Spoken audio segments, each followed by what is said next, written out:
రెవలిరెడ్డి గారు, అయితే ఎంపీ ఎలక్షన్స్కి వచ్చేసరికి మాత్రం పరిస్థితి భిన్నంగా ఉంటుంది. బీజేపీకి బీఆర్ఎస్కు మధ్య పోటీ ఉంటుంది, కానీ కాంగ్రెస్ అసలు ఇందులోకి రాదని రెండు పార్టీల నేతలు అంటున్నారు.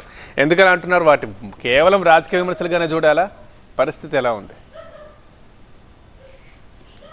మీరు ఫస్ట్ నుండి చూసారు, ఏదైతే 2018 ఎలక్షన్స్ తర్వాత ఇప్పటి వరకు జరిగిన ప్రతి ఎలక్షన్లో కానీ బీజేపీ బీఆర్ఎస్ ఒక ప్రణాళికబద్ధంగా, అంటే పోటీ మా మధ్యలో ఉంటుంది, కాంగ్రెస్ పార్టీ ఎక్కడుంది అని చెప్పి చాలా మీటింగ్లలో కానీ చాలా సమావేశాల్లో కానీ అవహేళన చేస్తూ మాట్లాడిండ్రు.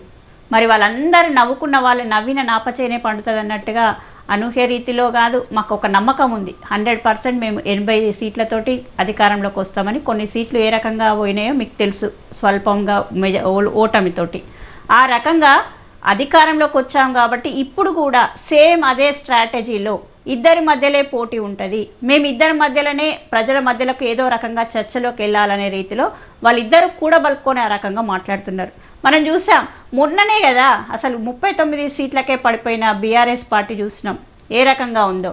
ఇక బీజేపీ విషయంలో ఎంపీలుగా ఉన్న వ్యక్తులే ఎమ్మెల్యేలుగా పోటీ చేస్తే జనాలు తిరస్కరించిండ్రు. ఇంకా వాళ్ళకి ఎంపీ సీట్లు వచ్చే అవకాశాలు ఎక్కువగా ఉంటాయి, ఏ రకంగా ఉంటాయని నేను అంటున్నా. కాబట్టి ఈరోజు బీజేపీ పరిస్థితి కానీ బీఆర్ఎస్ పార్టీ పరిస్థితి కానీ రెండు తెలంగాణలో ప్రజలు బండకేసి కొట్టిన పార్టీలు కాబట్టి ఆ రెండిటికి స్కోప్ ఉండదు.